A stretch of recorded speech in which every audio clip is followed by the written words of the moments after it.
I was abused and neglected as a child by my parents, and I was taken away once and brought back eventually after my mom left me in Safeway and they did a checkup on the house. And then the second time I got taken away, I was 3 and I was put into a foster house, and that didn't last long. I was there till I was 5, and then at 5 I went to Astoria. I don't know, I just didn't like it very much, and I didn't think that it was right that I needed to be there. Bill's real special to us. He's got one of the saddest stories that we've ever had, as far as his background and where he's come from and what he's been through. And I think probably as a result of that story and that background, there's several layers of anger and resentment and self-protective mechanisms that cover up what turns out to be an amazingly delightful personality. He's a lot of fun. I trust Mark and Tiff.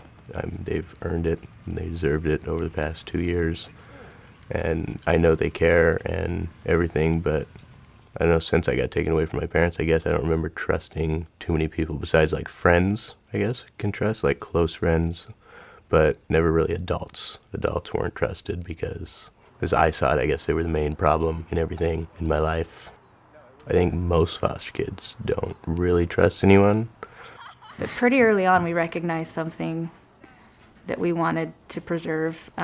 We saw glimpses of the real Bill early on that I really believed I wanted this to be home for him. I felt like it was a good fit for him.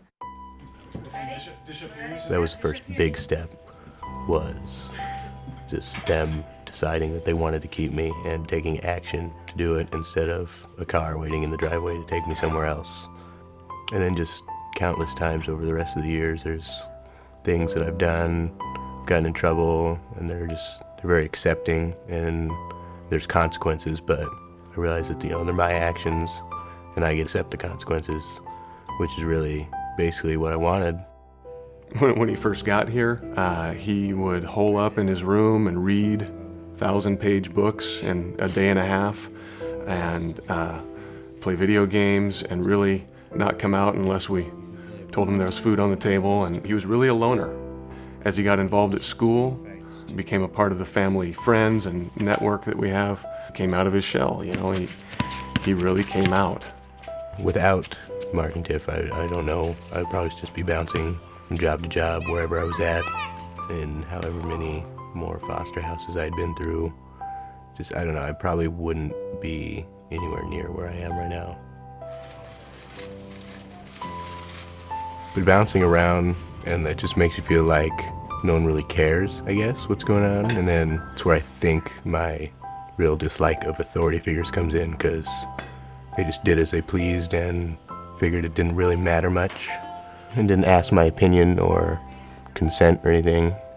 And it just makes you kind of feel like helpless, like you don't have any way to say what you want or express how you feel about anything, really. You talk about these kids sort of aging out of the system and becoming adults, and we as a society need them to be responsible adults. Otherwise, we as a society are going to have to take care of them, whether it's incarceration or welfare or other public assistance. It's kind of pay now or pay later. That's one reason to care. But the micro view, the face-to-face view, is if you meet Bill, you'll care.